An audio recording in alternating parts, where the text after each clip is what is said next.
Hello, my amazing kings and queens. King Moreland here. As you know, I am on a mission to help you unlock your full potential and become the best versions of yourself. Whether you're facing challenges, chasing dreams, or just looking to level up in life, you've come to the right place. Every week, we dive deep into strategies, mindset shifts, and practical tools that will help you transform your life from the inside out. This is your channel, your personal development channel, to help you become the powerhouses you were meant to be in the world.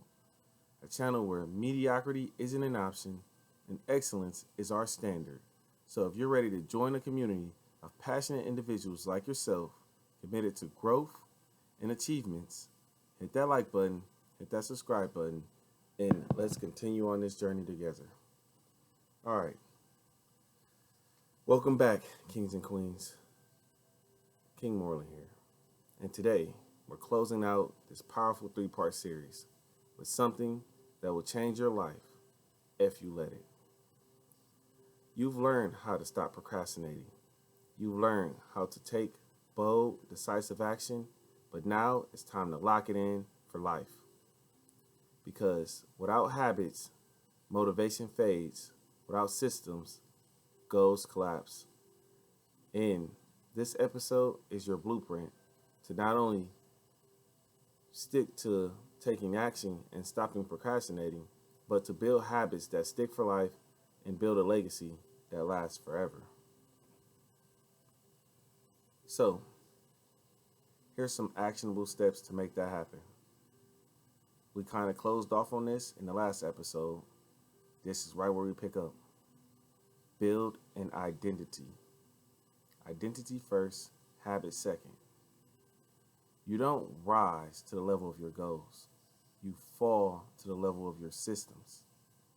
It's the systems that you put in place. It's the stuff that you do without even thinking about it. Your system is the strongest part of your identity. Don't just try to read. Become a reader. Don't just lead. Call yourself a leader. When you establish an identity, your habits will follow that. When you determine who you are as a person, you will develop habits that align with that. And that's why, in order for you to stop procrastinating, in order for you to really kick your production in high gear, you have to establish an identity. That's honestly one of the biggest pieces to this puzzle. Number 2, make it so easy you can't even say no. Start small. I mean, like, ridiculously small. If you want to write a book, start with a sentence. If you want to read a book, start with just one word. If you want to achieve anything in life, just start. It's really that simple. And you want to get to a point where you make it so easy that it's like right in front of you. We're going to talk more about that later. But here's my challenge for you. I want you to tell me if you actually took my advice from the last episode. Please write in the comments. I talked about having a 2-minute habit, just doing something for 2 minutes. If you did do that, please let me know if it worked. What were your results? How did that go for you? I know for me, a lot of my habits, that's how I start them. I just do it for 2 minutes, whether it's big or small. I take 2 minutes out of my day and get it started, just so I make sure that I'm taking action and I'm putting myself in the right direction to be productive. That's all it takes a lot of times. That 2 minutes, it truly does turn into a lot more than 2 minutes. But if you watched that last episode, let me know. Let me know how it worked for you. If you actually took my challenge and accepted it, let me know if it worked for you. Please drop it in the comments below. Strategy number 3. This one comes from a world-renowned author and somebody that I actually look up to. I read his book, and honestly, I read it a few times because it's that good. Number 3 is the 4 laws of behavior change. I got this from a book that I read a bunch of times, Atomic Habits by James Clear. I don't mind giving authors shine and the credit they're due because this is a really important book. And not only do I think it, a lot of people think it. Look, it's a bestseller. It's a really good book. So here's the advice that I got for you from that book. James Clear gave us the cheat code. He said, make it obvious, make it attractive, make it easy, and make it satisfying. These 4 laws are the foundation of every lasting habit. So that's what you should do. You should make things obvious. If you want to do something, you should make it obvious. You should make it easy to do. Because I'm somebody who likes to stay in shape, I actually have a lot of workout equipment in my home, and I literally can't miss it when I'm walking throughout my home, which gives me the cue to want to work out. That's part of the book too. I don't want to give away too much of the book. Please go read it. So here's a pro tip for you. If your habit is failing, you're probably failing at one of these laws. Again, make it obvious, make it attractive, make it easy, and make it satisfying. Going to number 4, habit stacking. Build upon what you already do. This is another thing that I got from the book, and I thought it was important enough for me to put it here for you all. Want to build a new habit? Well, attach it to something you already do. After I brush my teeth, I'll say my words of affirmation. After I make coffee, I'll write down one goal. This creates a rhythm your brain can follow. So here's the formula. After current habit, I will then do new habit. And make sure that new habit is something that's more productive. And just stack them together. Once you do one habit, it'll cue your brain to do the other. And next thing you know, you're forming systems out of your habits. And it's becoming automatic for you to do what you should do when you should do it. Going to number 5. Prime your environment for success. We talked about this before in the video about stopping procrastinating. It's very important that you build an environment that makes it easier for you to be successful. It's very hard for us to rise above our environment. I know we all want to say my environment doesn't make me, but it does. If you are in an environment where you're forced to be in survival mode, you can't function as well as you would function if you were using your executive brain and you are able to not be in survival mode. You're able to be in an environment where you are able to think clearly and focus on achieving and actually like establishing goals and then achieving them. When you're in survival mode, you just want to make it to the next day. And I don't want you guys to be in that kind of environment. I'll be honest with you. Your environment is stronger than your willpower. If you want to eat better, you should put fruit on the counter. If you want to read more, you should put books in your bedroom, maybe on a nightstand. Make the good habit easy and make those hard habits, those toxic habits, hard to do. Make them less desirable. The power of your environment gives you auto-discipline. Having a healthy environment makes doing the things you should do when you should do them so much easier. So that's a strategy that I think you guys really should take advantage of. Number 6, use temptation bundling. Put something you need to do with something you want to do. Listen to your favorite podcast while driving. Listen to audiobooks while cleaning. Watch your favorite show while on the treadmill. This makes habits feel more like rewards and not chores. And that's what you want.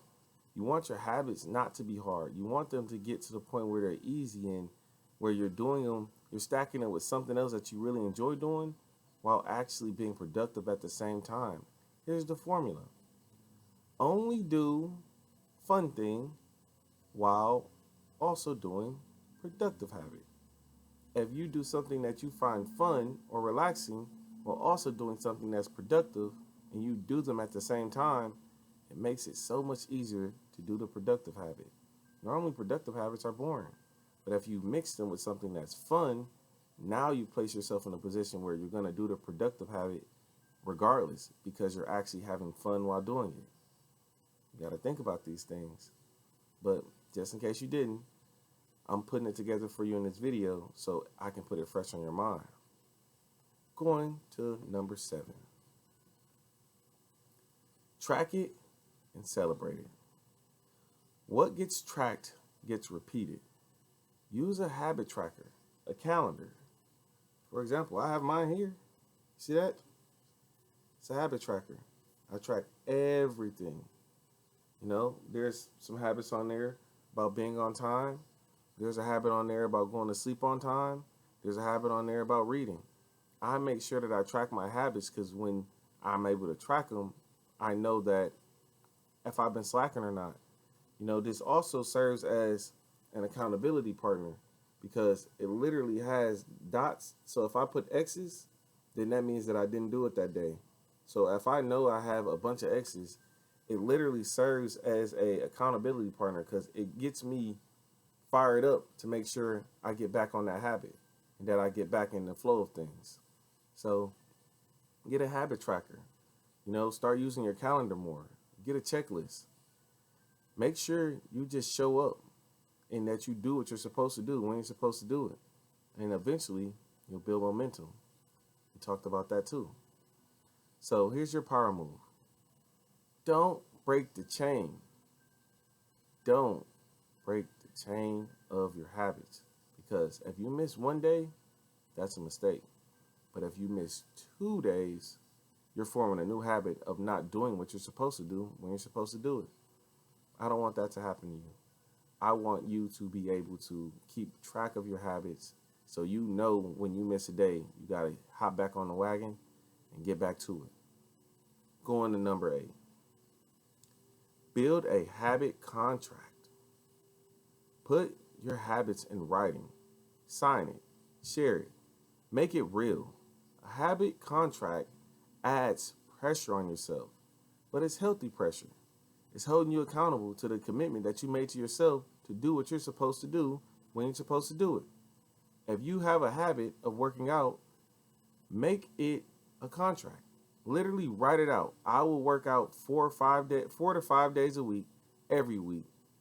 And then put it on your refrigerator. Or maybe you put it on your bedroom door.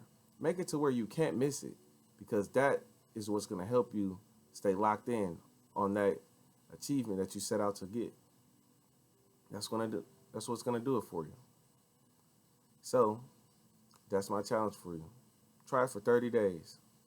Write down some goals and put them in a place where you can't miss it, so you stay locked in and you form that habit. Because after you do something for 30 days, it's somewhat locked in. But once you do something for 60 days, it's absolutely locked in, and it becomes a habit. It becomes something that you're going to do no matter what. It becomes automatic to where you don't even have to think about it anymore.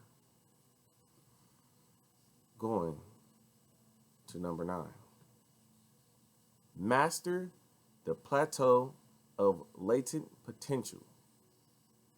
You won't see results right away, and that's where most people quit, unfortunately. But you're different. You won't quit because you know that habits are like ice cubes. You don't see the melt until the room hits 32 degrees, and that's when you see things start taking place. So just keep going. Just keep showing up. The breakthrough is coming. All you have to do is keep doing what you set out to do. The habit you said you were going to master, that habit you said you were going to form, keep showing up. Keep doing it. At some point, it's going to feel like it's natural, and you'll do it automatically. So here's my quote for you all. All big things come from small beginnings. The seed of every habit is planted with one tiny decision to start. So like I said before, start today, Start now. Let's start forming these habits. Moving on to number 10. This is the big picture. This is why we're doing all of this. This is why I'm making these videos. This is what I'm trying to get you to see. Here's the big picture here. I want you to build a legacy system. This isn't just about habits. It's about your legacy. What systems are you building that your future self, your family, and your community can benefit from? Habits aren't just personal, they're generational. If you have good habits and you teach your kids to have good habits and you all establish good habits, at some point you come from down here and you go up, and away. And you keep going. And then that generation teaches the next generation, and your family perpetually has success. That's what it's all about. So, here's my challenge for you. Build a system today that your grandchildren will thank you for when they understand that you set them up for success. Maybe your grandparents didn't do that for you. Maybe your parents didn't do that for you. We're not going to blame them. What we are going to do is we are going to be the people who break those generational curses. You're watching this video, so I know that that's what you want to do. I know that that's your aim. You want to make things different for the people that come behind you. I'm here to help you do it, but ultimately it's your job. I can only point you in the right direction. So, kings and queens, I want you to know this series wasn't just about productivity. It was about purpose. This 3-part series was about purpose. You've learned how to stop procrastinating. You've learned how to take action. And now you learn how to lock it all in and turn it into habits so it can last forever. This is how you build a life. This is how you build a legacy. Not by doing everything all at once, but by doing the right things consistently, day by day, over and over, until you start to see change. You start to see things become a lot better for you and your family. It can happen with one person. One generation can change things for the future generations. And one person can change things for everybody around them. You can be that person. I believe in you, but you have to believe in you as well. Here's my final word to you all. Discipline is about choosing what you want now over what you want most. I'm asking you to choose legacy. Discipline is about choosing between what you want now and what you want the most. Choose your legacy. Do the tough things now so that your family doesn't have to do the tough things later. Do the hard things now so that the people that come behind you can benefit from what you did for them. And guess what? They will know how hard you worked to put them in position to have opportunities that you never had. And then they're going to do that for the next generation. And that's how you build generational wealth. With one person helping others and making it a cycle. All right. If this series helped you level up, don't keep it to yourself. Please share it. It helps the channel grow, but it also helps other people level up in life and benefit from the knowledge that I'm putting out. Like, comment, subscribe. Go ahead and engage with me. Because I'm a newer channel, I actually want to hear from you. I want to hear how the knowledge may be benefiting you, or even if you have disagreements. You can engage with me. I will respond to you. All right. In honor of this video, I want you guys to know that we are building for future generations. We are trying to accomplish greatness. And it's not going to happen in one day, but it will be built day by day through consistent effort and just working and grinding to make tomorrow better than today was.